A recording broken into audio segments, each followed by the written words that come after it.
All right. सो नया week, नया दिन, नया वीक। और नए वीक में हम लोग स्टार्ट करेंगे नया टॉपिक।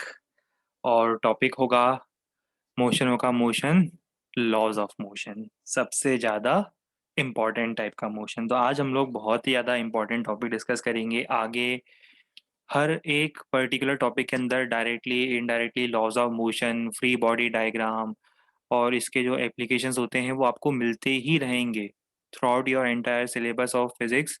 आपको कहीं ना कहीं ये टॉपिक हमेशा ही मिलता रहेगा। तो बहुत इंपॉर्टेंट टॉपिक है, बहुत इजी टॉपिक है, बहुत इंटरेस्टिंग टॉपिक है। बहुत सारे डायग्राम्स बनाने हैं हमें इस टॉपिक में।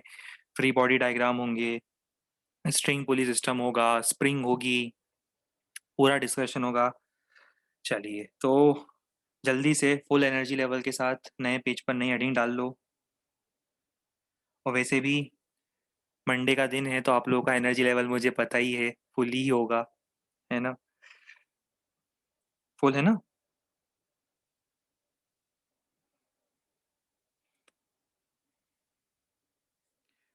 अरे वाह, एचसीवी से भी आप लोगों ने पढ़ लिया है, इससे अच्छी बात क्या हो सकती है?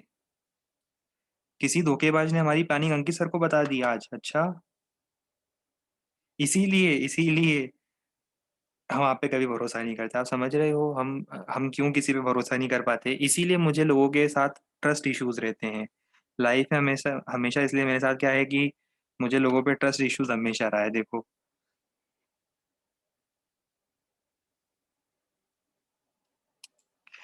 चलो तो स्टार्ट करते हैं लॉज ऑफ मोशन। स्टार्टिंग होगी डेफिनेशन ऑफ फोर्स से। वो सब कुछ जो आपको पता है पहले वो बताऊंगा। सबसे पहले मैं आपको बताऊंगा फोर्स क्या होता है। पढ़ो। किसी भी ऑब्जेक्ट के जो करंट स्टेट ऑफ मोशन होता है, जो प्रेजेंट स्टेट ऑफ मोशन होता है, उसको चेंज करने वाला कॉज, उसको चेंज करने वाला फैक्टर, उसको हम बोलते हैं फोर्स। ठीक है? जब तक आप मोबाइल पे बैठे बैठे गेमिंग कर रहे हो, बैटल ग्राउंड खेल रहे हो, आप करते ही रहोगे, आप उसी स्टेट में रहोगे अनलेस अनटिल जो घर से फ्लाइंग चप्पल के फॉर्म में या इस तरह से कोई ऑब्जेक्ट के फॉर्म में आपके ऊपर एक एक्सटर्नल फोर्स न लगे, जोरदार एक्सटर्नल फोर्स जब तक आपको हिट नहीं करे तब तक आप क्या करोगे? आपका वो जो स्टेट होगा, प्रेजेंट स्टेट, आप उसी को मेंटेन करके रखोगे। तो उसी को चेंज करने के लिए जो चीज़ रिक्वायर्ड होती है उसी को हम बोलते हैं फोर्स, जो लाइफ में बहुत ज़्यादा जरूरी है। अब कितने टाइप के फोर्स होते हैं? दुनिया में जितने भी फोर्स मिलते हैं वो चार टाइप के ही होते हैं। क्लासिफिकेशन करते हो ना आप चीज़ों का, क्लासिफिकेशन करते हो ना हर एक चीज़ का, वैसे ही फोर्स का अगर हम क्लासिफिकेशन करने जाएं तो हमें दुनिया में सिर्फ चार टाइप की फोर्स मिलेंगे। ठीक है? पहला होता है ग्रेविटेशनल फोर्स, जो दो मास के बीच में लगता है। दूसरा होता है इलेक्ट्रोमैग्नेटिक फोर्स, जो चार्जेस के बीच में या मैग्नेट्स के बीच में, जो बेसिकली इलेक्ट्रिक और मैग्नेटिक फील्ड के कारण लगता है, इलेक्ट्रिक या मैग्नेटिक फील्ड के कारण लगने वाला। तीसरा और चौथा ये हम अभी नहीं बताएंगे, ये आप पढ़ोगे ट्वेल्थ क्लास में। और मजाक नहीं कर रहा हूँ इस बार, है ना? ऐसा मत सोचना कि सर मजाक कर रहे हैं इस बार। इस बार मजाक नहीं कर रहा हूँ, इस बार सीरियसली बोल रहा हूँ। मॉडर्न फिजिक्स, फिजिक्सों का फिजिक्स, मॉडर्न फिजिक्स, सबसे ज्यादा इम्पॉर्टेंट टाइप का फिजिक्स। तो ये सब आप कुछ वहां पढ़ने वाले हो मॉडर्न फिजिक्स में। न्यूक्लियस के अंदर मिलते हैं ये सब फोर्स। अभी आपका इनसे आमना सामना नहीं होगा। अभी आपका आमना सामना सिर्फ इन शुरू के दो फोर्सेस से होगा। थर्ड और फोर्थ फोर्स अभी आपको बिल्कुल देखने नहीं मिलेंगे। ठीक है? वो सब एटॉमिक लेवल के अंदर लगने वाले फोर्सेस होते हैं, nuclear force and weak force. ठीक है? चलो, तो अभी हमने चार टाइप के फोर्सेस की बात करी, जिसमें से ये तो बहुत काम आने वाले हैं आज हमें। नोट करने से पहले, नहीं पहले नोट कर लो, थोड़ा थोड़ा नोट करते जाओ, थोड़ा थोड़ा याद करते जाओ, फिर हम आगे बढ़ते जाएंगे।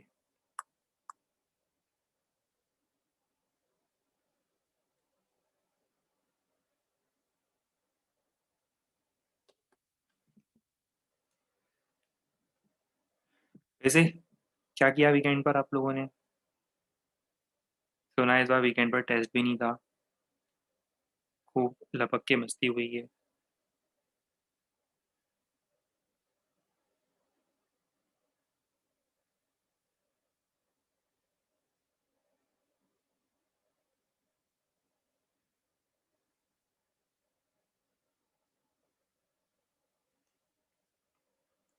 अच्छा, और जैसे अपन लिखते जा रहे हैं ना, याद भी करते जाना कि आपने अभी क्या क्या किस किस सीक्वेंस में पढ़ रहे हो, क्या क्या किस सीक्वेंस में लिख रहे हो। जरूरी है ये सब।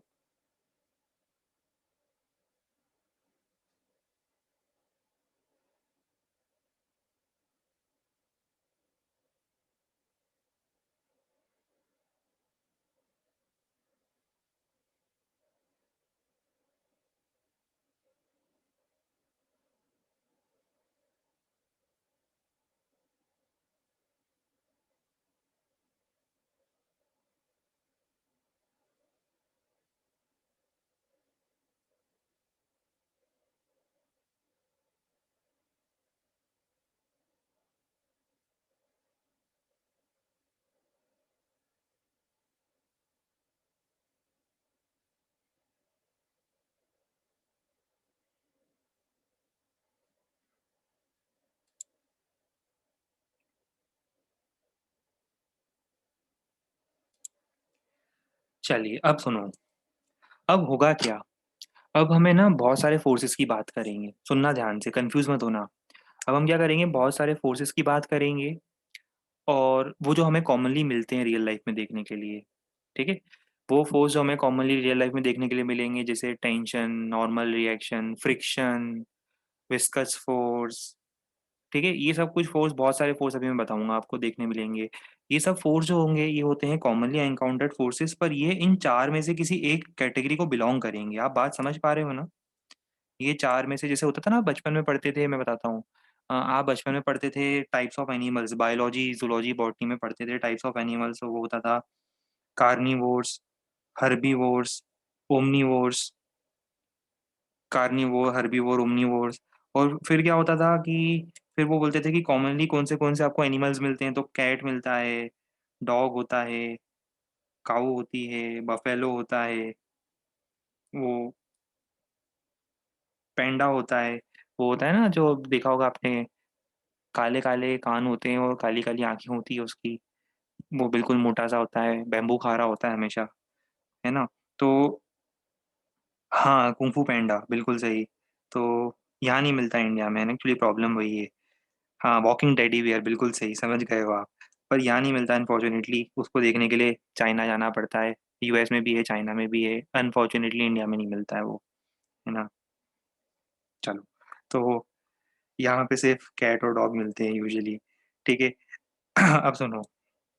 तो क्या होता था कि आप क्लासीफाई करते थे कि कैट जो होती है, कैट क्या होती है, कैट वेजिटेरियन होती है ना। कैट वेजिटेरियन ही होती होगी, पता नहीं हमें भी, है ना। डॉग, डॉग शायद कार्निवोर होता होगा। काऊ हर्बीवोर पक्का होती है। पांडा भी हर्बीवोर होता है। तो आप क्या करते हो फिर, कॉमनली जितने भी एनिमल्स मिलते हैं उनको क्लासीफाई कर, जो क्लासिफिकेशन होता है उसमें फिट करने की कोशिश करते हो कि ये एनिमल इस क्लासिफिकेशन में फिट हो रहा है, वो एनिमल उस क्लासिफिकेशन में फिट हो रहा है। ठीक है। तो आप समझ रहे हो।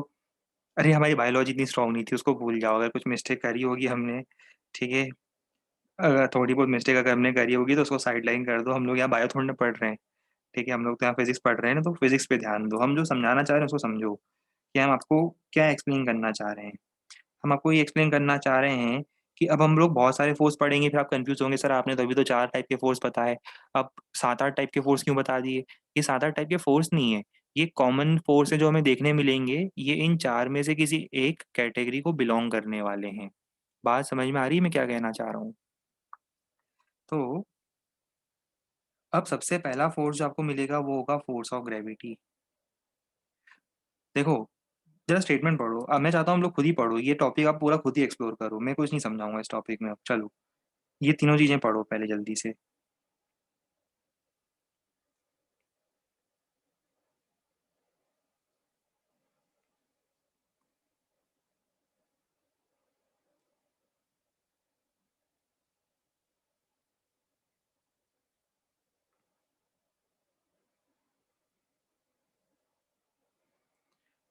आगे बात समझ में, देखो क्या होता है, सुनो ध्यान से। जैसे मान लो ये अर्थ है। देखो मैं समझाता हूँ आप लोगों को। जैसे ये अर्थ है।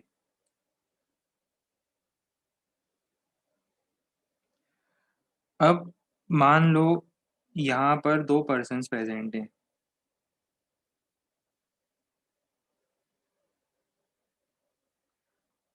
अर्थ के पास भी मास है, इन दोनों के पास भी मास है।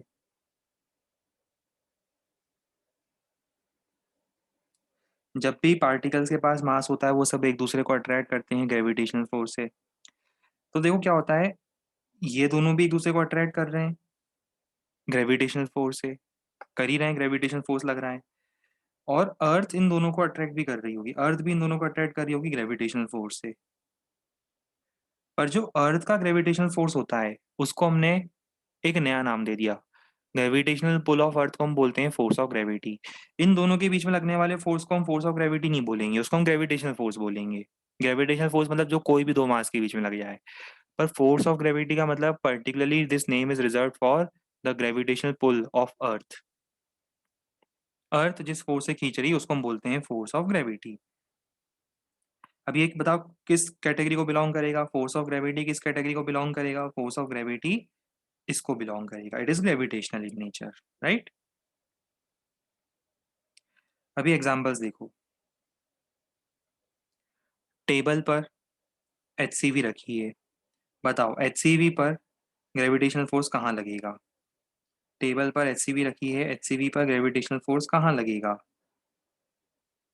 एमजी। एम क्या है? Mass of book. जी है small G. M into G लगेगा नीचे। ये है gravitational force, sorry force of gravity. Ground पर ब्लॉक रखा है, ब्लॉक पर बताओ फ़ोर्स ऑफ ग्रेविटी कहाँ लगेगा? MG vertically downwards. इंक्लाइन पर एक ब्लॉक रखा है, ब्लॉक पर ग्रेविटी कहाँ लगेगा? यहाँ मत लगा देना, ना, यहाँ नहीं लगेगा, कहाँ लगेगा? लगेगा तो vertically downwards towards the centre of the earth.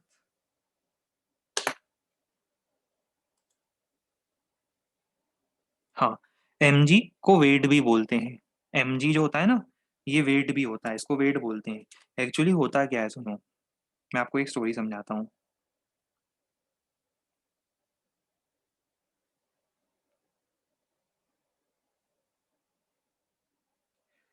क्या होता है रियल लाइफ में जब भी आपसे कोई पूछता है ना, तो उससे ऐसा पूछना चाहिए आपका मास कितना है?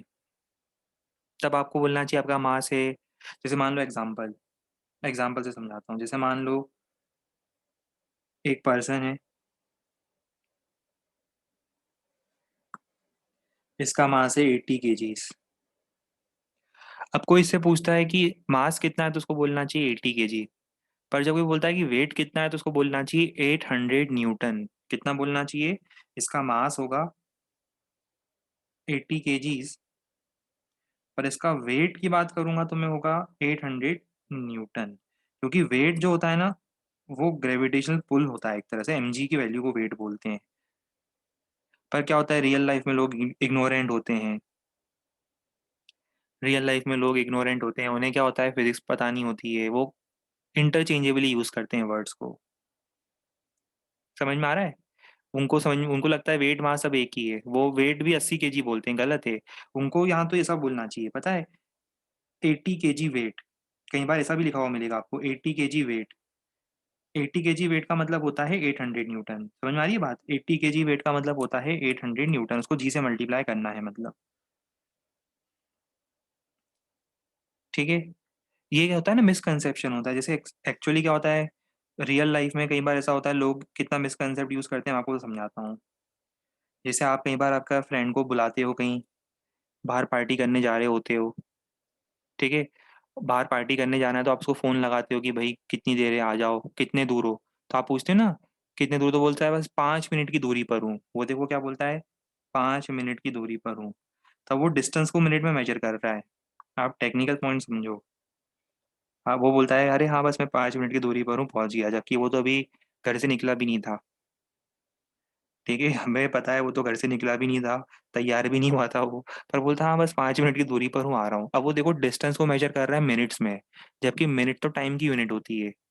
तो क्या होता है डे टू डे लाइफ़ में जो हमारी बोलचाल होती है ना, उसमें हम लोग क्या करते हैं, बहुत गड़बड़ियाँ करते हैं, जो हमें रेक्टिफ़ाई करना चाहिए।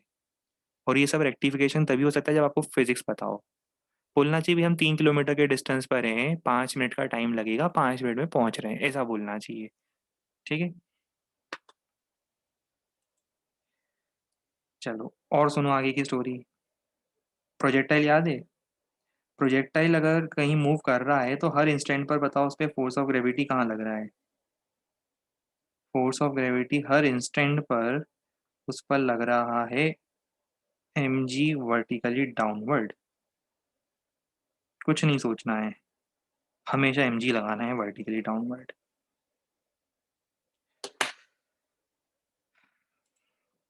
समझ में आया?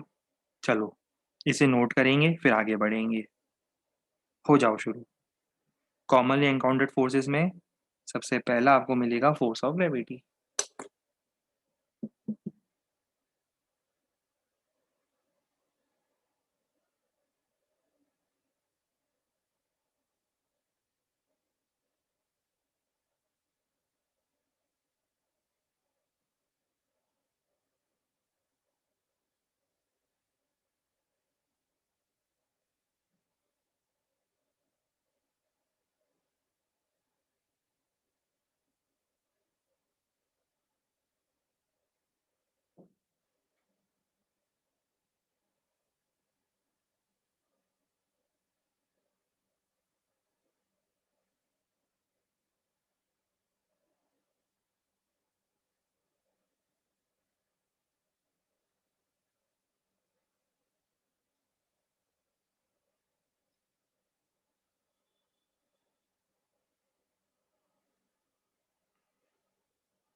चलो अब एक काम करते हैं, इस पर एक क्वेश्चन ट्राई करते हैं। ये वेट वाला कंसेप्ट लिख लो यार जरा अलग से ना।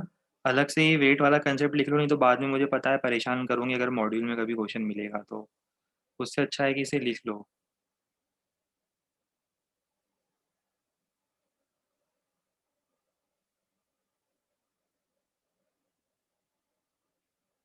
इसे 80 kg वेट भी बोलते हैं ना तो भी चलेगा। एक बार अगर किसी ने 80 kg वेट बोल दिया तो वो भी चला लेंगे हम। 80 kg वेट भी चल जाएगा।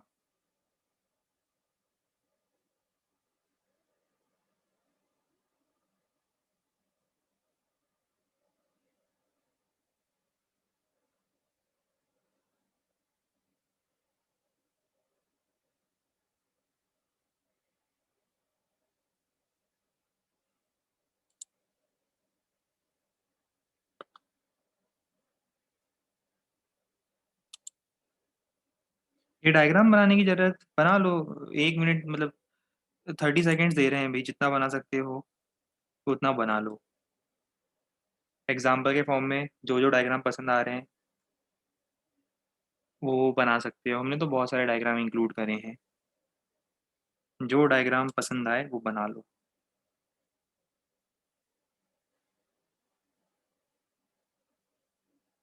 और नोट्स अच्छे से मेंटेन करना है। बढ़िया प्रॉपर नोट्स मेंटेन करना है।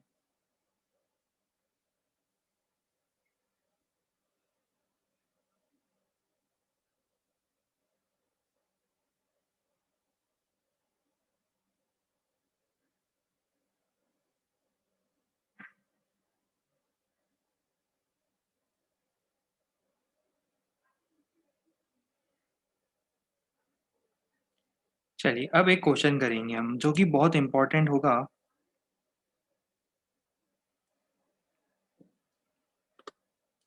जो कि बहुत इंपॉर्टेंट होगा ये वाला क्वेश्चन आगे लॉज ऑफ मोशन के लिए। बहुत बार यूज करेंगे हम इस थ्योरी को।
बहुत बढ़िया, काफ़ी लोगों का आंसर आ गया है।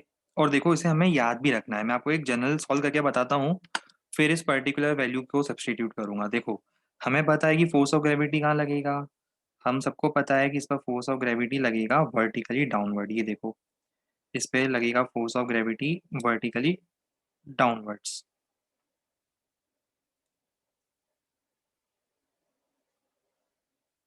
mg।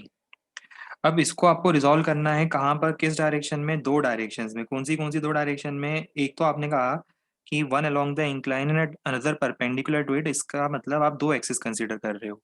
वो कौन सी 2 एक्सिस है जो हम लोग कंसीडर कर रहे हैं? एक तो ये वाली एक्सिस है, ये देखो अलोंग द इंक्लाइन एक एक्सिस है, और दूसरी एक्सिस है परपेंडिकुलर टू द इंक्लाइन। इस बार हम एक्स और वाई एक्सिस इसको ले रहे हैं। समझ में आ रही है बात? ये आप लोगों ने किया है वेक्टर्स में, तब भी मैंने पढ़ाया है आपको इस टाइप का क्वेश्चन, और ये हम पहले भी कर चुके हैं, और हम लोगों ने प्रोजेक्टाइल ऑन इंक्लाइन में भी ये करा था। ये देखो, इसका मतलब आप लोग क्या कर रहे हो, एक्स और वाई एक्सिस इन लाइंस को अज्यूम कर रहे हो।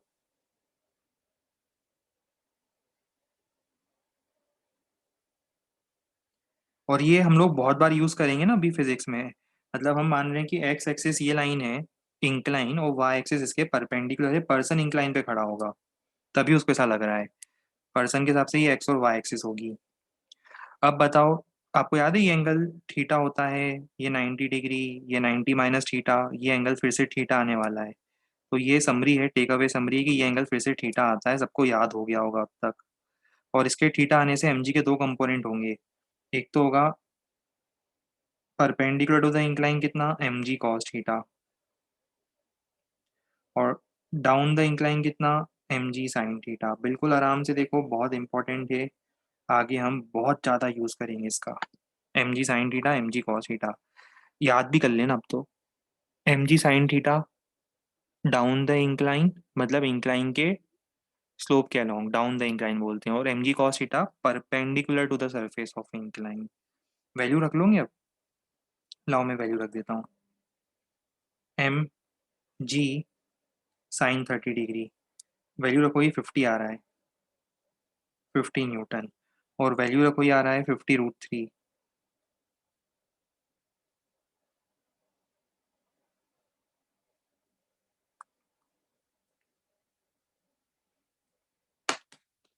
ठीक है, बहुत बढ़िया।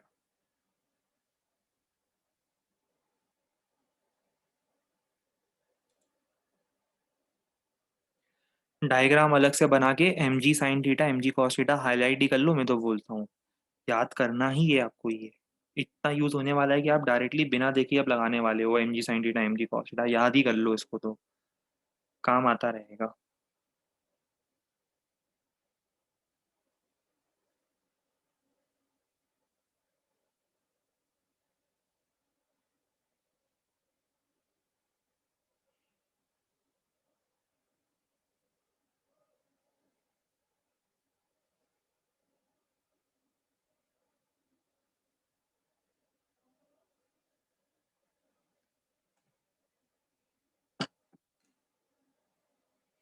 चलो अब नए फोर्स की बात करते हैं। सेकेंड कॉमनली एनकाउंटर्ड फोर्स जो हमें मिलेगा, सेकेंड कॉमनली एनकाउंटर्ड फोर्स जो हमें मिलेगा वो होता है force of tension in the string. String देखिए, रस्सी, रोप, स्ट्रिंग, उसके अंदर फोर्स ऑफ टेंशन।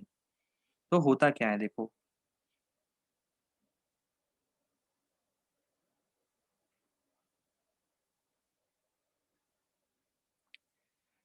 सपोज एक ब्लॉक है,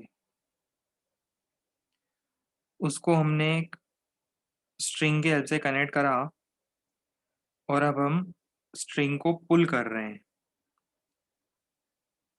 अब आप स्ट्रिंग को पुल कर रहे हो आपकी तरफ, तो आप फोर्स लगा रहे हो, आप फोर्स लगा रहे हो, पुलिंग फोर्स लगा रहे हो। अब स्ट्रिंग क्या करती है, वो पुलिंग फोर्स धीरे धीरे धीरे धीरे ट्रांसफर करके आगे ब्लॉक पे लगा देती है। आप स्ट्रिंग को खींचो, स्ट्रिंग धीरे धीरे उस पुलिंग फोर्स को ट्रांसफर करके ब्लॉक पे लगाती है। तो बेसिकली ये होता क्या है, एक तरह से स्ट्रिंग के अंदर एक रिस्टोरिंग फोर्स जनरेट होता है, जो स्ट्रिंग के लेंथ के चेंज को रोकने की कोशिश करता है। अगर ये नहीं आएगा, नहीं लगेगा, तो स्ट्रिंग की लेंथ बढ़ जाएगी। थोड़ा सा हो सकता है, थोड़ा सा आपको कंफ्यूजिंग लगे, आप इसको एक सिंपल सेंस में समझाता हूँ। ये जो स्टेटमेंट लिखा है ना इसको भूल जाओ। सिंपल सेंस में इसे समझो कि आपने एक मॉलिक्यूल को खींचा। अब अगर एक मॉलिक्यूल को खींच रहे हो तो दूसरा मॉलिक्यूल अगर उसे वापस खींचेगा नहीं तो उसका मतलब स्ट्रिंग टूट जाएगी।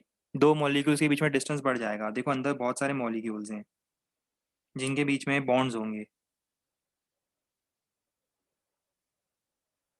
एटम्स होंगे, मॉलिक्यूल्स होंगे जिनके बीच में अलग अलग बॉन्ड्स होंगे, फोर्स लग रहे होंगे। अब आपने इस पार्टिकल को खींचा। अगर आपने इसको खींचा और अगर इन दोनों के बीच में इंटरनल रिस्टोरिंग फोर्स नहीं लगेगा तो पता है क्या होगा, ये तो आगे निकल जाएगा, पूरा स्ट्रिंग ब्रेक हो जाएगी। तो जैसे ही आप इसको खींचते हो तो क्या होता है, स्ट्रिंग के अंदर एक इंटरनल रिस्टोरिंग फोर्स लगने लगता है। जो क्या होगा बताओ, आप इसको खींच रहे हो, ये वाला आगे वाले को खींचेगा, वो और आगे वाले को खींचेगा, ऐसे करते करते वो फोर्स धीरे धीरे ट्रांसफर होकर आखिरी वाले पे लगेगा। तो इसको हम बोलते हैं इंटरनल रिस्टोरिंग फोर्स। जो क्या करता है, जो स्ट्रिंग के लेंथ के इंक्रीमेंट को या चेंज को अपोज करने की कोशिश करता है। हालांकि डेफिनेशन आपके कभी काम नहीं आएगी सिवाय स्कूल एग्जाम के, इसलिए लिखवा रहा हूँ कि सिर्फ स्कूल एग्जाम के लिए काम आए। असली चीज जो काम आएगी वो ये है। ये स्टेटमेंट पढ़ो, ये इंपॉर्टेंट है। ये कहाँ लगेगा, हमेशा हमेशा स्ट्रिंग के लेंथ के अलोंग लगेगा। और डायरेक्शन क्या होगी, हमेशा हमेशा away from the object. Represent किससे करते हैं इसको, रिप्रेजेंट करते हैं टी से। टी मतलब यहाँ पे टाइम नहीं है, टी मतलब फोर्स ऑफ टेंशन है। ऑब्जेक्ट से अवे कैसे लगेगा वो भी मैं आपको बहुत सारे डायग्राम्स में समझाऊंगा। ठीक है, वो सारी चीजें मैं समझाऊंगा। पर अभी आपके माइंड में एक इमीडिएट क्वेश्चन आ रहा होगा कि सर इसको इन चारों में से किस में फिट करें। बता सकते हो इन चारों में से ये किस में फिट हो रहा है।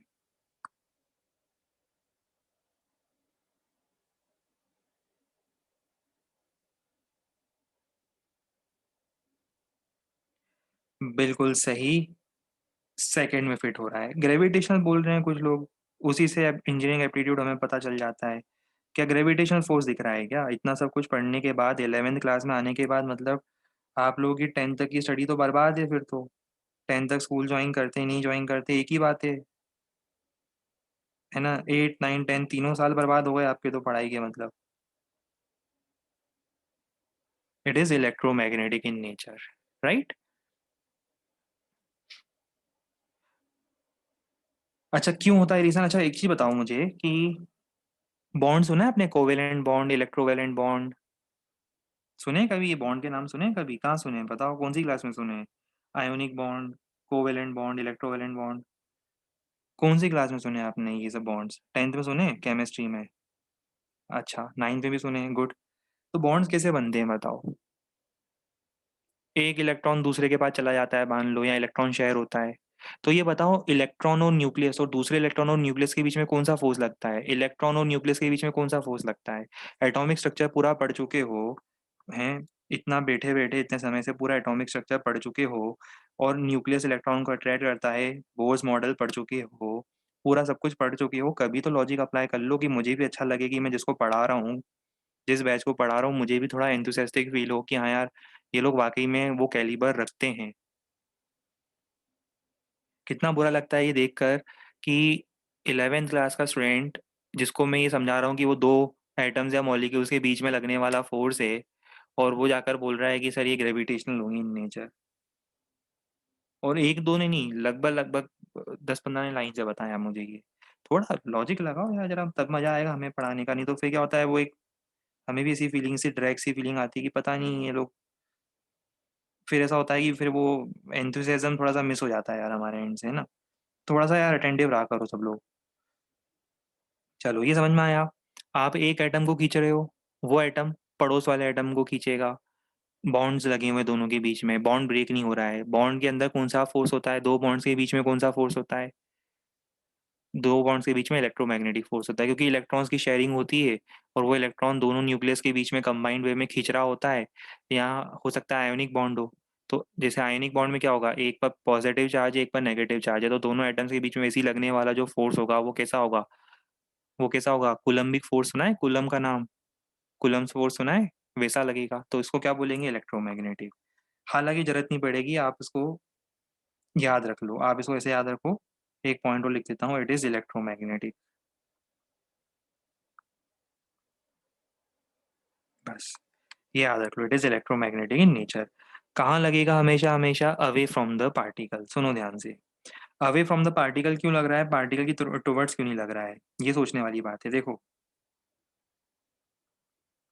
अच्छा, अब ये बताओ, रस्सी का यूज क्यों करते हो आप? खींचने के लिए करते हो या धक्का देने के लिए करते हो? पुश के लिए करते हो या पुल के लिए करते हो? पुल के लिए करते हो, पुश के लिए कभी नहीं करते हो। रस्सी के से आपने कभी किसी को पुश करा है? सिर्फ पुल करा है।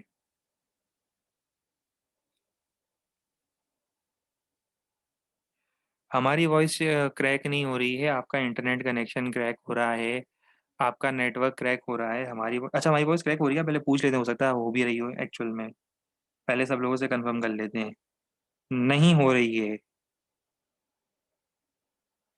सब कुछ क्लियर है यहाँ से। यहाँ से ट्रांसमिशन क्लियर है। आपके एंड पे रिसेप्शन खराब है। उसे सही करो। अच्छा नेटवर्क कनेक्शन यूज़ करो। हमें इसे इस तरह से बार बार परेशान करना अच्छी बात नहीं है। ठीक है। हाँ, तो क्या बता रहे थे हम कि आप क्या कर सकते हो? स्ट्रिंग के हेल्प से पुल कर सकते हो, पुश नहीं कर सकते। पुलिंग अलाउड है, पुशिंग अलाउड नहीं है। पुलिंग का मतलब क्या है? फोर्स कहाँ लगेगा हमेशा हमेशा? Away from the object. देखो, ये ब्लॉक है, ये स्ट्रिंग है, और स्ट्रिंग ब्लॉक पे फोर्स कहाँ लगाएगी? हमेशा पुलिंग फोर्स लगाएगी, away from the block. Towards the block नहीं लगेगा। आप ऐसा सोच के बैठे हो कि टुवर्ड्स द ब्लॉक लग जाए, ये ऐसा फोर्स लगे ना। कहाँ लगेगा हमेशा हमेशा, बताओ? Directed away from the object. Example दिखाता हूँ, देखो। पर्सन स्ट्रिंग पे फोर्स लगा रहा है, स्ट्रिंग ब्लॉक पे फोर्स कहाँ लगाएगी बताओ? क्योंकि आगे सब फ्री बॉडी डायग्राम में यूज करूंगा, बताओ कहाँ लगाएगी फोर्स? इधर। मास एम स्ट्रिंग से कनेक्टेड है सीलिंग से, बताओ फोर्स कहाँ लगेगा? ब्लॉक पर ऊपर। और वही स्ट्रिंग सीलिंग पर नीचे फोर्स लगाएगी। इमेजिन कर पा रहे हो? सीलिंग पर नीचे फोर्स लगेगा और ब्लॉक पर ऊपर लगेगा, दोनों पर away from the objects. Ceiling भी एक ऑब्जेक्ट है, उससे दूर। ब्लॉक भी ऑब्जेक्ट है, उससे दूर। Away from the objects. Feel हो रहा है ये सब कुछ? पेड़ पे एक ट्री के एक ट्रंक पर रस्सी बांधो, और उस पर वो स्विंग विंग खेलते हो ना बचपन में, तो क्या होता है? स्विंग आपके ऊपर ऊपर फोर्स लगाता है, पर ट्री के बार्क जो होता है उसके ऊपर फोर्स नीचे लगाता है। ट्रंक पे या बार्क, बार्क पे फोर्स नीचे लगाता है, वो नीचे खींच रहा होता है। Away from the bark and away from the object. वैसे ही अगर दो ब्लॉक्स हैं तो बताओ क्या होगा? दो दो स्ट्रिंग्स हैं। कितनी स्ट्रिंग है? देखो यहाँ पे दो स्ट्रिंग है। पहली बात तो अवे फ्रॉम द पार्टिकल्स। और दूसरी चीज याद रखना, same string same tension. String change हो जाएगी तो टेंशन चेंज हो जाएगा। ये देखो, नई स्ट्रिंग है नीचे, नए स्ट्रिंग में नई वैल्यू होगी। देखो ना, इमेजिन करो, दो अलग अलग रस्सियां हैं। तो हो सकता है ऊपर वाली रस्सी में टेंशन ज्यादा हो, नीचे वाली रस्सी में टेंशन कम हो। फील कर पा रहे हो? दो ब्लॉक्स अटैच कर दिए, ऊपर वाली स्ट्रिंग ज्यादा टेंस्ड होगी, उसको वाइब्रेट करके देखो, समझ में आ जाएगा। नीचे वाले में टेंशन कम है, वो थोड़ा इजीली वाइब्रेट हो सकती है। और दूसरा, सेम स्ट्रिंग सेम टेंशन, अलग अलग स्ट्रिंग में अलग अलग टेंशन। तीसरा डायग्राम देखो, मजा आएगा आपको देखकर। फिर से दो ब्लॉक्स हैं मेरे पास, M1 M2। कितनी स्ट्रिंग है यहाँ पर बताओ जरा? कितनी स्ट्रिंग है? तीन स्ट्रिंग्स है, बिल्कुल सही। तो क्या करेंगे बताओ? हर स्ट्रिंग में अलग अलग टेंशन। फर्स्ट स्ट्रिंग में T1, देखो कहाँ लगा रहा हूँ T1 में? along the length of the string away from the particles।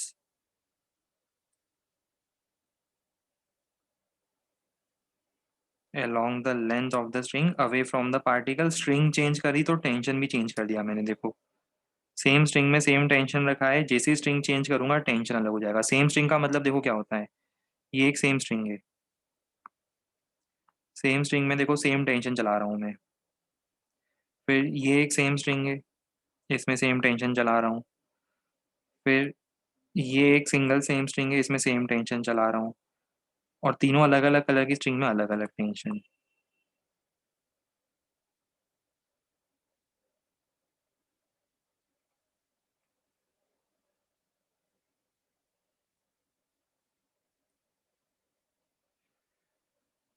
एक और एग्जांपल बताता हूँ, देखो। दो ब्लॉक्स आपस में कनेक्टेड हैं। दो ब्लॉक्स M1 M2 आपस में कनेक्टेड हैं। आप इसको ब्लॉक ए और बी लिख देते हैं अभी, ए और बी। और आप ब्लॉक ए को पुल कर रहे हो, बताओ टेंशन कैसे लगेगा। ब्लॉक ए पर स्ट्रिंग पीछे फोर्स लगाएगी और ब्लॉक बी पे आगे लगाएगी। देखो कहाँ लग रहा है, अवे फ्रॉम द पार्टिकल्स और along the length of the string. Diagram समझ में आ रहे हैं क्या? बहुत जरूरी है ये डायग्राम।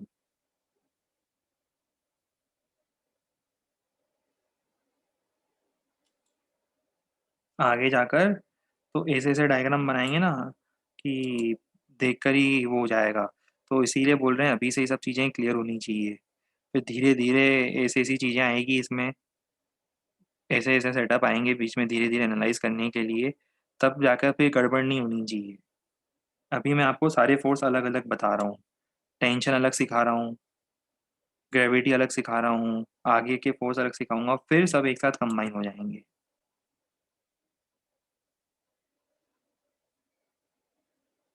इसे जल्दी से नोट करो।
हाँ, वापस वही हम रिपीट कैसे करें? हम वही बोल रहे हैं कि एक स्ट्रिंग के अंदर एक ही टेंशन लगाना है आपको। जब तक स्ट्रिंग मासलेस होगी एक ही स्ट्रिंग में एक ही टेंशन चलेगा।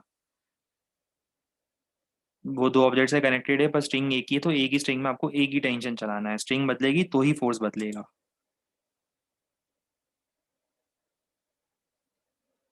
स्ट्रिंग कैसे ब्रेक होती है? मैक्सिमम पॉसिबल बॉन्ड जितना फोर्स लगा सकता है उससे ज्यादा फोर्स लगाने पर होती है।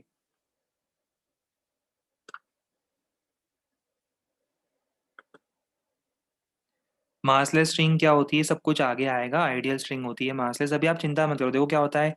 इसलिए हम आपको बोलते हैं एचसीबी से रीडिंग लेकर आया करो। और जब आपका डाउट आते हैं तो मैं समझ जाता हूँ कि ये वो लोग हैं जिन लोगों ने फिजिक्स में कोई इंटरेस्ट लिया ही नहीं है, जिन्होंने एचसीबी से टॉपिक प्री रीड नहीं करा है। क्योंकि होता है इसलिए, देखो मैं आपको बोलता हूँ, टॉपिक प्री रीड करने के पीछे मैं रीजन ही ये बोलता हूँ कि आप प्री रीड करोगे ना, आपको पूरा विजन क्लियर होगा आगे का कि क्या क्या चीजें पढ़ने वाले हैं, किस सीक्वेंस से पढ़ने वाले हैं। वो 50% चीजें तो आपको पहले से ही पता होगी। फिर क्या होता है, क्लास हमारी स्मूथ जाती है ना, बिल्कुल स्मूथली रन होती है। अब इसमें क्या होता है, कुछ स्टूडेंट्स ऐसे होते हैं जो रीड करके नहीं आते, है ना। एचसीबी से लॉज ऑफ मोशन का मैंने होमवर्क भी दिया था कि पीरियड कर लेना एक बार। अब आपने पीरियड तो किया नहीं, और फिर पीरियड नहीं करोगे तो फिर डाउट तो आएंगे ही आएंगे सबको कि मासलेस स्ट्रिंग क्या होती है, आइडियल स्ट्रिंग क्या होती है। ये सब कुछ आप अगर पढ़ के आते तो आपको बेसिक टर्म्स के बारे में पता होता, तो आपके माइंड में जो छोटे छोटे डाउट्स आते हैं ना, ये छोटे छोटे डाउट्स नहीं आते और हम उसको फ्लुएंटली आगे बढ़ के इंपॉर्टेंट चीजें देख पाते हैं।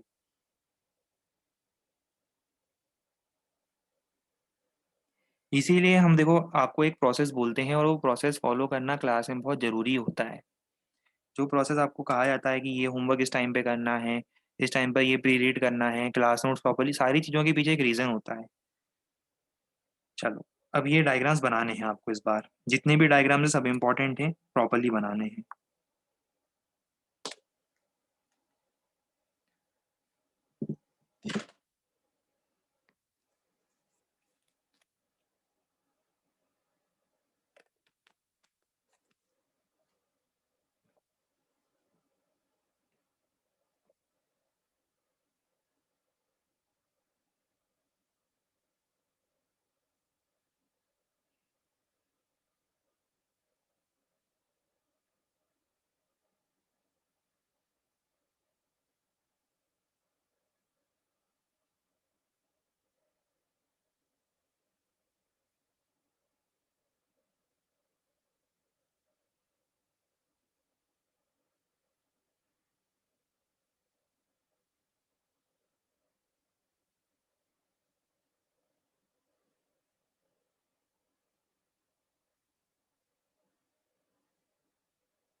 स्पीड उस हिसाब से थोड़ा मेंटेन करना, और पहले फोटो लेते जाना, फिर नोट करते जाना।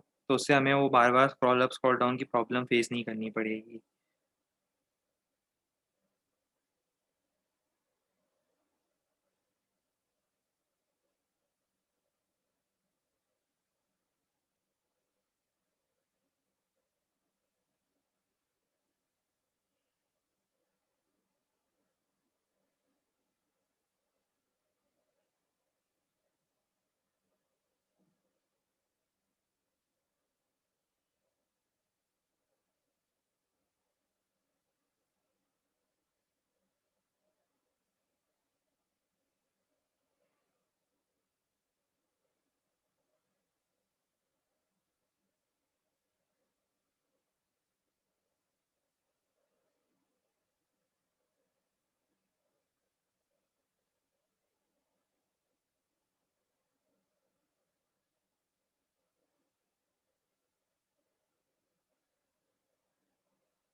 चलिए, अब ये सब कुछ हमने नोट कर लिया। अब इसके बाद हम एक नए फोर्स की बात करेंगे। अब नया फोर्स होगा कांटेक्ट फोर्स। पहले हम नोट करने से पहले हम समझेंगे, फिर नोट कर पाऊंगा। कांटेक्ट फोर्स का मतलब क्या होता है? जब भी दो सरफेसेस कांटेक्ट में होंगे, तो वो एक दूसरे पे फोर्स लगाएंगे, जिसको हम बोलते हैं कांटेक्ट फोर्स। अब ये किस नेचर का होता है वो मैं आपको बाद में समझाऊंगा। जैसे होता है ना इलेक्ट्रोमैग्नेटिक या ग्रेविटेशनल, वीक, न्यूक्लियर, क्या होता है वो मैं आपको बाद में बताऊंगा। पहले मैं बताता हूँ कि इसको फिर से दो टाइप से क्लासीफाई करते हैं। कांटेक्ट फोर्स फिर से दो टाइप का होता है। पहला होता है नॉर्मल रिएक्शन। ये सब आपने पढ़ा होगा वैसे। बिल्कुल, नॉर्मल और फ्रिक्शन। पहला होता है नॉर्मल रिएक्शन। पहले नॉर्मल रिएक्शन से स्टार्ट करते हैं। तो होता क्या है कि कांटेक्ट फोर्स का वो कंपोनेंट। अच्छा, नॉर्मल का मतलब बताओ क्या होता है? नॉर्मल इन जनरल इसका मीनिंग क्या है? नॉर्मल मतलब परपेंडिकुलर, बिल्कुल सही, 90 डिग्री। 90 डिग्री मतलब नॉर्मल। तो कांटेक्ट फोर्स का वो कंपोनेंट जो कांटेक्ट सरफेसेस के परपेंडिकुलर डायरेक्शन में लगता है। कहाँ लगता है? कांटेक्ट सरफेसेस के परपेंडिकुलर डायरेक्शन में लगता है। जैसे एग्जांपल सुनो। एग्जांपल से समझते हैं, ज़्यादा अच्छे से समझ में आएगा। ये ग्राउंड है। ग्राउंड पे मैंने एक ब्लॉक रखा है। तो बताओ, कांटेक्ट है या नहीं है? किसके बीच में कांटेक्ट है? कांटेक्ट है बिटवीन ब्लॉक एंड ग्राउंड। दोनों एक दूसरे के कांटेक्ट में है। दोनों में कांटेक्ट है। तो इसका मतलब ग्राउंड क्या करेगा पता है? ग्राउंड ब्लॉक के ऊपर एक फोर्स लगाएगा, कांटेक्ट फोर्स, जिसको हम बोलेंगे नॉर्मल रिएक्शन। कहाँ लगाएगा वो? Perpendicular to the surfaces in contact. जो कांटेक्ट सरफेसेस हैं उनके परपेंडिकुलर। देखो, कांटेक्ट सरफेसेस कहाँ हैं बताओ? ये कांटेक्ट सरफेसेस हैं, इसके परपेंडिकुलर लग रहा है, देखो। वैसे ही ब्लॉक भी क्या करेगा? ब्लॉक भी ग्राउंड पर इक्वल एंड अपोजिट फोर्स लगाएगा। बताओ इक्वल अपोजिट क्यों? आगे हम थर्ड लॉ पढ़ेंगे। अगर ग्राउंड ने ब्लॉक पे ऊपर लगाया है फोर्स, तो ब्लॉक भी ग्राउंड पे उतना ही फोर्स, उतना ही कांटेक्ट फोर्स नीचे लगाएगा। Action reaction. इसको हम बोलते हैं normal force, normal reaction. Contact force का परपेंडिकुलर डायरेक्शन वाला जो कंपोनेंट है, जो अभी आप देख रहे हो, उसको हम बोलते हैं नॉर्मल रिएक्शन। और आगे फ्रिक्शन भी आएगा। अगर ब्लॉक मूव करेगा तो फ्रिक्शन भी लगेगा। वो टेंजेंशियल कंपोनेंट है, जो मैं अभी थोड़ी देर में बताऊंगा। एक और एग्जांपल देखो। एचसीवी रखी है टेबल पे, तो बताओ क्या होगा? टेबल टेबल एचसीवी पर एक नॉर्मल रिएक्शन लगाएगा ऊपर, और एचसीवी भी टेबल पर एक नॉर्मल रिएक्शन लगाएगी नीचे। रख के देखो, आप अगर टेबल पे बुक रखते हो, तो टेबल बुक को होल्ड करने के लिए उस पे नॉर्मल ऊपर लगाएगा, और बुक टेबल पे नॉर्मल नीचे लगाएगी।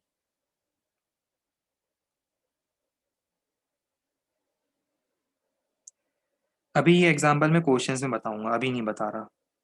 अभी अननेसेसरी अपन कंफ्यूजन क्रिएट नहीं करेंगे, ये मैं अभी क्वेश्चन से बताऊंगा। अभी थर्ड एग्जांपल देखो, ये वाला इंक्लाइन दिख रहा है आपको, ये इंक्लाइन के ऊपर एक ब्लॉक रखा है, कांटेक्ट बताओ कहाँ पर हो रहा है, ये यहाँ पे कांटेक्ट हो रहा है।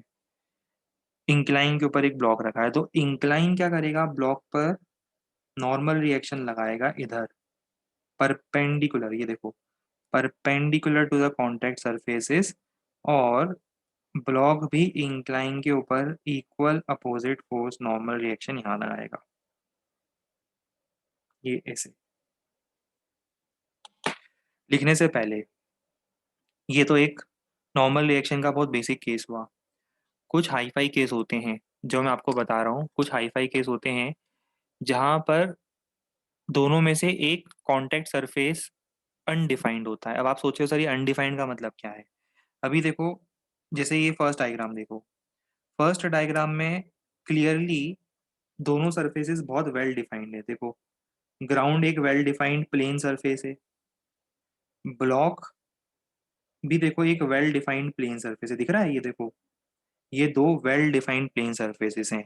तो प्लेन सरफेसेस अगर दोनों वेल डिफाइंड है तो क्या करोगे, perpendicular to both the surfaces. पर कई बार क्या होता है कि हो सकता है एक सरफेस वेल डिफाइंड हो और एक सरफेस वेल डिफाइंड ना हो। जैसे कहने का मतलब, ग्राउंड तो प्लेन है, पर मान लो एक ब्लॉक को मैंने टिल्ट कर दिया, ये देखो, ब्लॉक को मैंने टिल्ट करके रखा है। अब बताओ क्या होगा, कांटेक्ट जहां मेंटेन हो रहा है उस पॉइंट पर ब्लॉक का एज आ रहा है। एज मतलब एज एक वेल डिफाइंड सरफेस नहीं है। एज को आप वेल डिफाइंड सरफेस बोल सकते हो क्या, नहीं बोल सकते। तो edge is not a well defined surface. तब ऐसे केसेस में हम क्या करेंगे, तो ऐसे केसेस में हमारे पास रूल होता है, in such type of cases you have to apply the normal reaction perpendicular to the surface which is defined. कहने का मतलब देखो, ये कॉन्टेक्ट दिख रहा है आपको पॉइंट ए पर, एक रॉड रखी है मैंने ग्राउंड और वॉल के बीच में, ग्राउंड और वॉल के बीच में एक रॉड रखी है।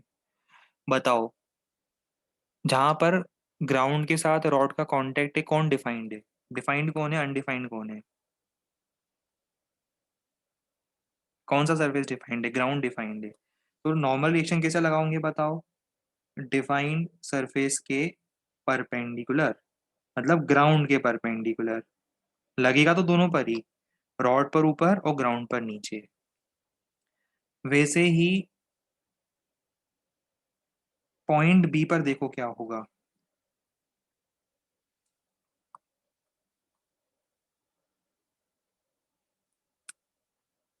बताओ पॉइंट बी पर क्या होगा।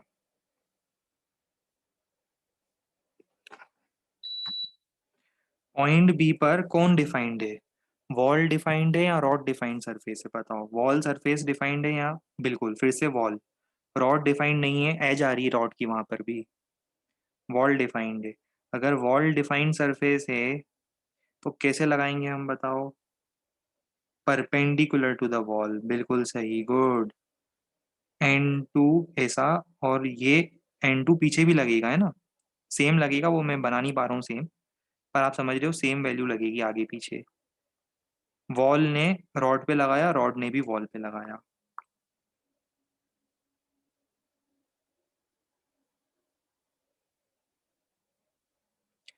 डिफाइंड सरफेस का मतलब जो प्रॉपरली एज, एज एक सरफेस होता है क्या, आप ये बताओ, एज एज को एक सरफेस बोल सकते हो क्या, सरफेस किसको बोलते हैं हम, नाइफ के पास एक तो दो साइड के सरफेस होते हैं और एक एज होती है, एज देखी है आपने नाइफ की, शार्प एज होता है जिसको हम कटिंग के लिए यूज करते हैं। सरफेस सरफेस होता है, एज एज होती है। एज सरफेस नहीं होता है, सरफेस एज नहीं होती है। क्यूब के पास कितने एज होते हैं बताओ, फिर मेरा टेम्परामेंट एकदम से इंक्रीज हो जाता है, बिल्कुल। बताओ, क्यूब पढ़ा है कभी बचपन में, क्यूब, थ्री डायमेंशन स्कूलों में गए हो कभी, क्यूब देखा है कभी, क्यूब, क्यूब पढ़ाते थे आपको बचपन में, क्यूब में कितने कितने सरफेस होते हैं बताओ, कोई पूछता है कितने सरफेस है, क्या बोलते हो, छह सरफेस होते हैं। अब आठ होते हैं कहाँ, अरे भाई छह सरफेस होते हैं क्यूब में, और कितने एज होते हैं बताओ जरा, कितने एज होते हैं, 12 एज होते हैं। अच्छा, 8 एज होते हैं, अरे वाह। तो कॉर्नर्स कितने होते हैं फिर,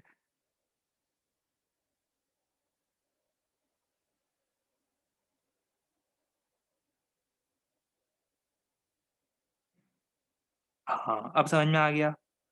कॉर्नर्स, एजेस, सरफेसेस, यार ये सब छोटे छोटे जब बच्चे होते हैं हम लोग तब पढ़ते हैं ना, वो सब चीजें हैं। हे भगवान, सेशन ये वाला बड़ा टफ जाने वाला है मेरे लिए। ओह। ए और बी, अच्छा दूसरी प्रॉब्लम एक और है ना यार। प्रॉब्लम पता है ना क्या है कि हर चीज को बहुत डिटेल में समझाने के लिए चाहिए टाइम। अब हम समझा देते हैं, फिर क्या होता है, अगर और डिटेल में, बहुत डिटेल में समझा तो चाहिए होता है टाइम। टाइम से हमारा मतलब है कि सिलेबस देखते हैं तो सिलेबस में अभी जैसे टेस्ट का सिलेबस है, टेस्ट के सिलेबस में लॉज ऑफ मोशन भी आ रहा है। अब हम स्पीड मेंटेन करते हैं तो अंडरस्टैंडिंग रिड्यूस होती है आपकी, और अगर अंडरस्टैंडिंग मेंटेन करते हैं तो सिलेबस हम कैच नहीं कर पाएंगे, तो दोनों में से कहीं ना कहीं तो हमें कॉम्प्रोमाइज करना पड़ेगा।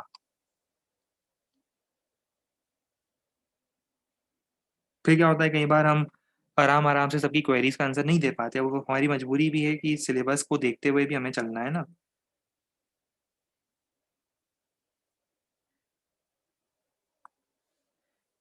चलो अब बताओ, पॉइंट ए पर कौन डिफाइंड है? पॉइंट ए पर ग्राउंड डिफाइंड है, तो N1 ऐसा लगेगा। अच्छा मैं एक काम कर रहा हूँ, फॉर अ चेंज में सिर्फ रॉड पे बना रहा हूँ, कंफ्यूजन नहीं हो आपको, सिर्फ रॉड पे फोर्स लगा रहा हूँ, है ना। तो आपको समझ में आना चाहिए rod equal and opposite force लगाएगी, पर मैं अभी सिर्फ रॉड पे फोर्स लगा रहा हूँ, तो रॉड पे पहला नॉर्मल रिएक्शन लगेगा N1। अब ये बताओ पॉइंट बी पर कौन डिफाइंड है? पॉइंट बी पर कौन डिफाइंड है? मतलब आप स्टेयरकेस पे रखा है ऐसा समझ लो। स्टेयरकेस पे रखा है तो पॉइंट बी पर रॉड डिफाइंड सरफेस है, बिल्कुल सही। ये देखो, ये प्लेन सरफेस दिख रहा है मुझे अब, और ये एज दिख रही है।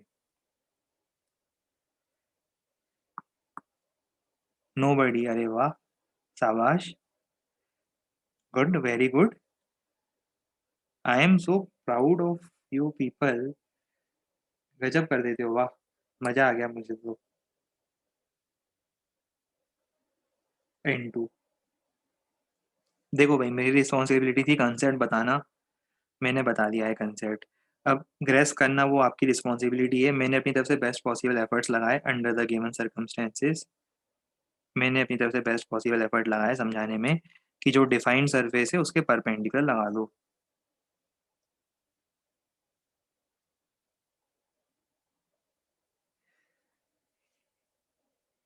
N2 परपेंडिकुलर टू रॉड, क्योंकि रॉड इज डिफाइंड सरफेस। अच्छा आप बताओ, इमेजिन करो एक स्पीयर है और उसको आप पुश कर रहे हो, वॉल और ग्राउंड है, और वॉल के अगेंस्ट पुश कर रहे हो, बताओ कांटेक्ट कहाँ कहाँ पर हो रहा है? पहला कांटेक्ट तो यहाँ हो रहा है, देखो, sphere is in contact with ground. सबसे पहले sphere is in contact with ground. अब बताओ स्पीयर और ग्राउंड में से वेल डिफाइंड सरफेस कौन है? ग्राउंड। तो ग्राउंड के परपेंडिकुलर, मैं सिर्फ स्पीयर पे लगने वाले फोर्स बता रहा हूँ। ग्राउंड लगाएगा स्पीयर पे पहला नॉर्मल N1, वो कहाँ से पास करेगा? पता है ना स्पीयर के लिए ये वाली लाइन जो होती है पास करती है सेंटर से, ये सबको पता होगा थ्योरी में। सर्कल की प्रॉपर्टी, स्पीयर की प्रॉपर्टी, है ना। वैसे ही दूसरा नॉर्मल कौन लगाएगा बताओ? दूसरा नॉर्मल कौन लगाएगा? बिल्कुल पॉइंट बी पर, ये बिल्कुल सही समझा आप लोगों ने। पॉइंट बी पर, मैं कलर चेंज कर देता हूँ, पॉइंट बी पर भी एक कांटेक्ट हो रहा है between wall and sphere. Wall के परपेंडिकुलर, किसके परपेंडिकुलर? वॉल के परपेंडिकुलर, क्योंकि wall is the defined surface. Wall is a properly defined surface, तो ये दो नॉर्मल लग रहे हैं स्पीयर पर, ये दो नॉर्मल लगाने हैं आपको। पढ़ो जरा क्या लिखा है।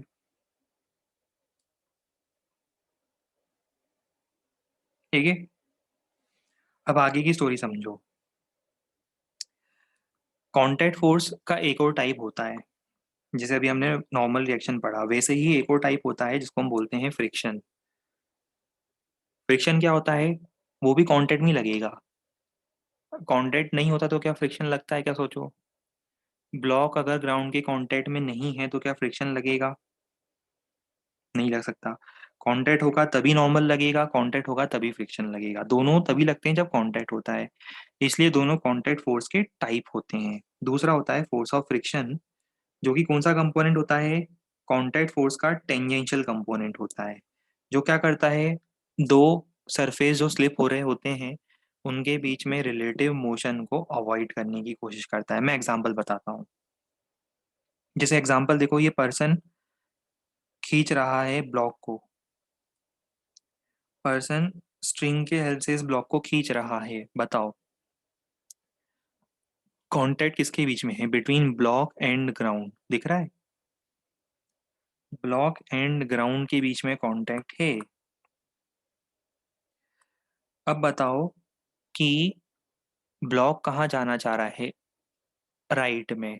तो ग्राउंड ब्लॉक पे फोर्स कहाँ लगाएगा? फ्रिक्शन का पीछे। नॉर्मल तो लगा ही रहा है, पर अब हम फ्रिक्शन को अलग से पढ़ रहे हैं। सिर्फ फ्रिक्शन को देखो। मैं सिर्फ ब्लॉक पे लगने वाला फोर्स बता रहा हूँ, ब्लॉक भी ग्राउंड पे लगा रहा होगा, पर वो भी मेरे मतलब का नहीं है। मैं से बना देता हूँ। ये दोनों फोर्स कौन से हैं बताओ? ये लिख भी देता हूँ, आप भी लिख लेना। ये है friction on block due to ground. और ये क्या है बताओ? Friction on ground due to block. बात समझ में आई? Equal opposite. ठीक है। एचसीवी वाला एग्जांपल अभी नहीं बता रहे हम दो ही एग्जांपल बताएंगे आज। अब ये बताओ, ये यहाँ स्लिप कर रहा है, इसके पास इस डायरेक्शन में स्पीड है, ही नीचे स्लिप कर रहा है। बताओ इस पे फ्रिक्शन कहाँ लगेगा? बताओ अगर नीचे स्लिप कर रहा है तो उस पर फ्रिक्शन कहाँ लगेगा? फ्रिक्शन लगेगा यहाँ पर। टेंजेंशियल। देखो टेंजेंशियल समझते हो? वैसे पूरी स्टोरी देखो, पूरी पिक्चर देखो, आपको पूरी पिक्चर दिखाई देगी। एक फ्रिक्शन भी है और एक नॉर्मल भी, जो मैं बना नहीं रहा हूँ अभी क्योंकि मैं सिर्फ फ्रिक्शन पढ़ रहा हूँ। ये दोनों कॉन्टेक्ट फोर्स हैं। दोनों को मिला दो तो आपको नेट कॉन्टेक्ट फोर्स मिलेगा। उसको नेट कॉन्टेक्ट फोर्स बोलेंगे। फ्रिक्शन भी कांटेक्ट के कारण है, नॉर्मल भी कांटेक्ट के कारण है। नॉर्मल कौन सा फोर्स कंपोनेंट है? कांटेक्ट फोर्स का परपेंडिकुलर कंपोनेंट है। और फ्रिक्शन कौन सा कंपोनेंट है? कांटेक्ट फोर्स का टेंजेंशियल कंपोनेंट है। बात समझ में आ रही है? दोनों ही कांटेक्ट फोर्स है, पर अब मैं अलग से अभी सिर्फ फ्रिक्शन पढ़ा रहा हूँ आपको। और अब इस डायग्राम को देखो। अभी अब मैंने बनाया था ना, पुल कर रहा था वो पर्सन ब्लॉक को। तो बताओ कांटेक्ट जहां पर हो रहा है वहां पे दो फोर्स कौन से लग रहे हैं? पहला तो लग रहा है नॉर्मल रिएक्शन, दूसरा लग रहा है फ्रिक्शन। नॉर्मल रिएक्शन क्या है बताओ? Perpendicular component of contact force. ये है perpendicular component of contact force. और फ्रिक्शन क्या है? Tangential component of contact force. Resultant कितना लग रहा है? रिजल्टेंट कांटेक्ट फोर्स कितना लग रहा है? उसको हम लिखते हैं एफ सी। समझ में आ रहा है एफ सी क्या है? रेड कलर में। अब एफ सी का परपेंडिकुलर कंपोनेंट नॉर्मल और टेंजेंशियल कंपोनेंट फ्रिक्शन, दोनों को मिला दो। वेक्टर फॉर्म में क्या लिखूंगा? वेक्टर फॉर्म में क्या लिखूंगा? दोनों वेक्टर्स का सम कांटेक्ट फोर्स। और अगर स्केलर फॉर्म में लिखना है तो क्योंकि एंगल 90 डिग्री है, तो स्केलर फॉर्म में बताओ क्या लिखूंगा?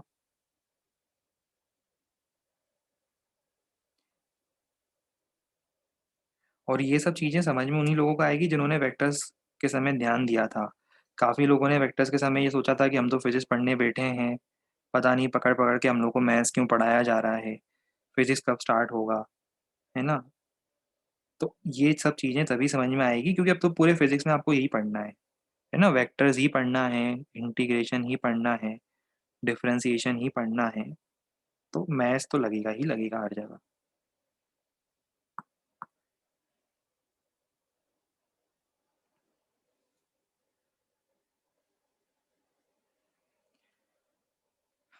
देख लो, समझ में आया?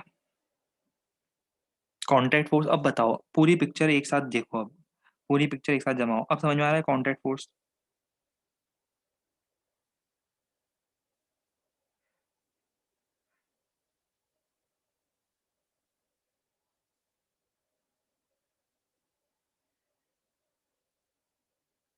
बहुत बढ़िया।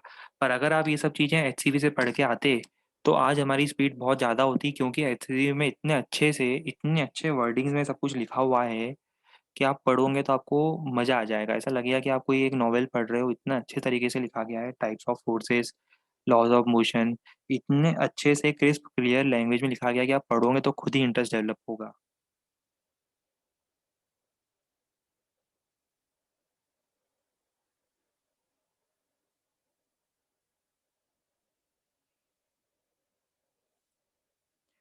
चलिए, अब हम एक काम करेंगे, पहले इतना नोट करेंगे, फिर मैं आपको लॉज़ ऑफ मोशन के बारे में बताऊँगा। बस थोड़ी देर में ही फिर इसके बाद क्वेश्चन चालू हो जाएँगे। थ्योरी इतनी ही है इस टॉपिक में, ज़्यादा कुछ है नहीं पढ़ने के लिए। ये सब समझ में आ गया तो फिर क्वेश्चंस के अंदर इतनी सारी चीज़ें हैं करने के लिए कि क्या बताऊँ आपको। इसे नोट करना शुरू करो।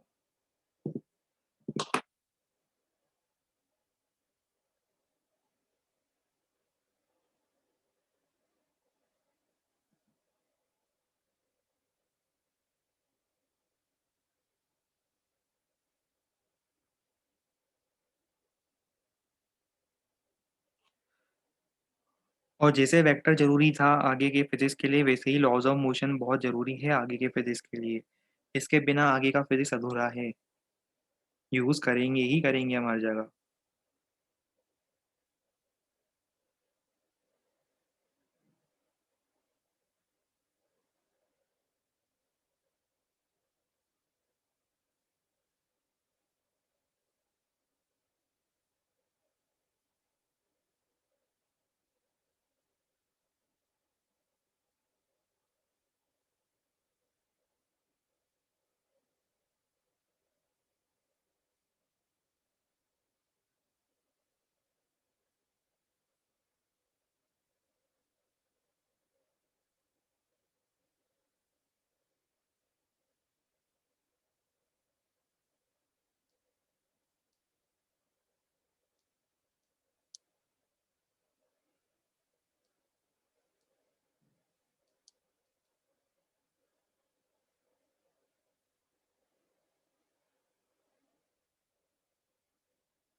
ये 2 एग्ज़ाम्पल्स बना लेना, एक तो ये वाला और एक ये वाला।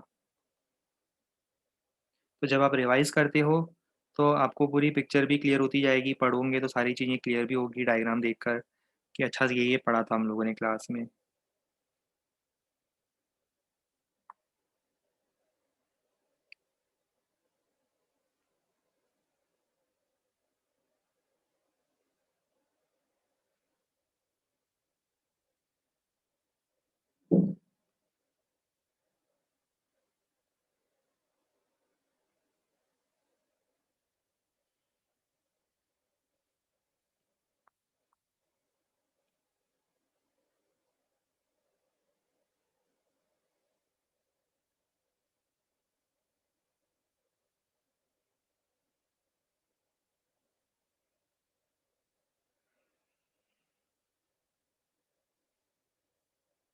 डन?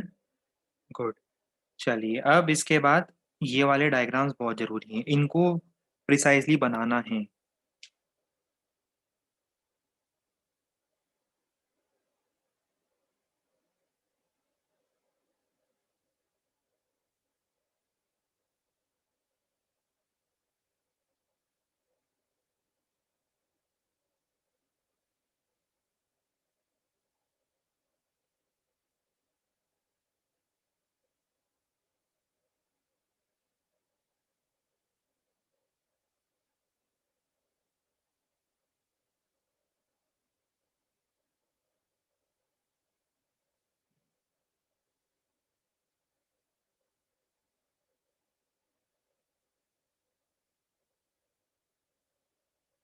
ये वो डिफाइंड सरफेस वाले एग्ज़ाम्पल्स थे। अच्छे क्वेश्चन में ये यूज़ होता है, अगर जेईई में अच्छा क्वेश्चन आता है, तो उसमें ये कंसेप्ट यूज़ करेंगे वो।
वो स्टेटमेंट देखना, वो नीचे लिखा है ना, केयरफुली लिख देना जरूर से वो।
सेकंड लिखो, फोर्स ऑफ फ्रिक्शन।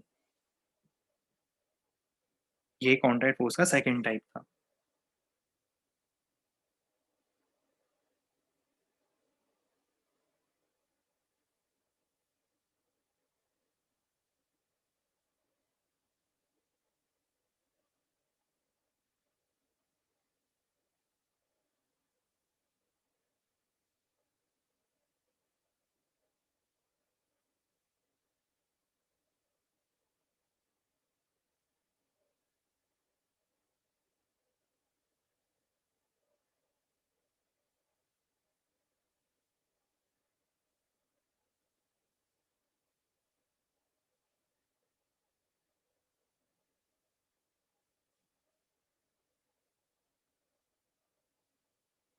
डायग्राम, दोनों डायग्राम जरूरी है, फर्स्ट और थर्ड।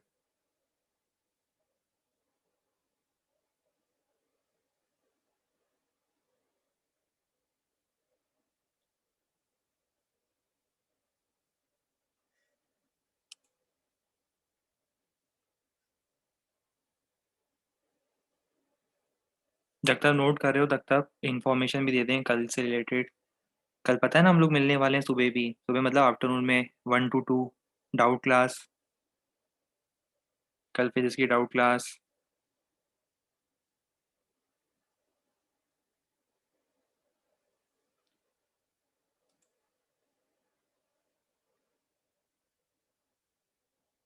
टाइमिंग को लेकर कंफ्यूजन तो नहीं है ना?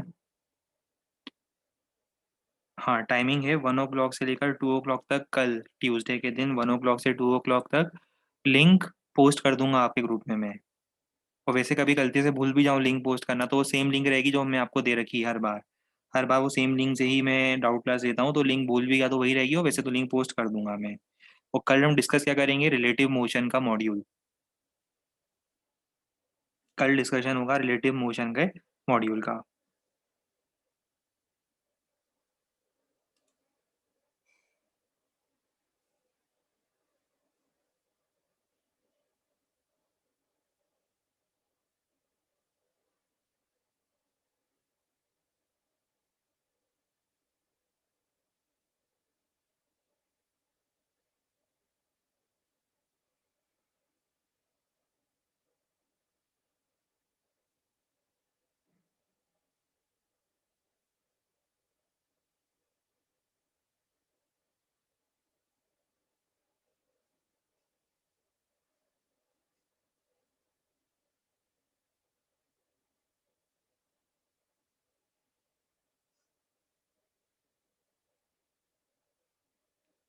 अब ये एक पॉइंट और ऐड करना है आपको।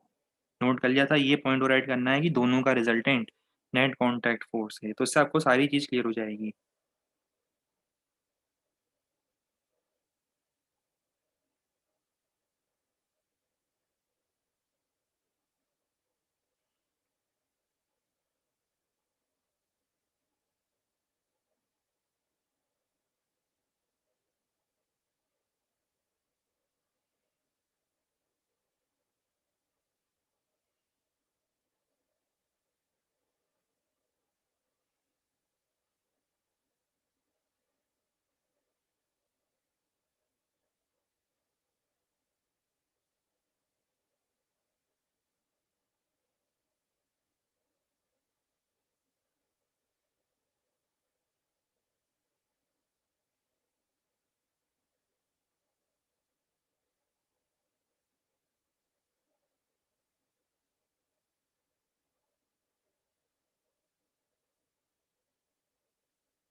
डन? अभी बीच में कुछ लोगों के कुछ डाउट थे कि नॉर्मल रिएक्शन एमजी में क्या रिलेशन होगा, सब कुछ, है ना? वो सब मैं आगे बताऊँगा।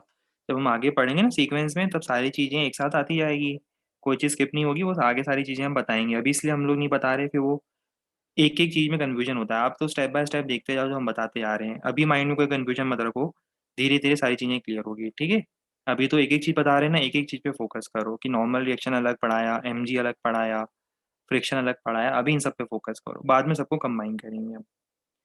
चलो ठीक है, आज हम लोगों ने फ़ोर्स का बेसिक डिस्क्रिप्शन दिया। नेक्स्ट टर्न पर अब हम लोग इंट्रोड्यूस करेंगे न्यूटन के 3 लॉज़ ऑफ मोशन और फिर हम स्टार्ट करेंगे इसके क्वेश्चन्स। चलिए, तो आगे कल कंटिन्यू करते हैं, फिर कल मिलते हैं। Good bye and take care.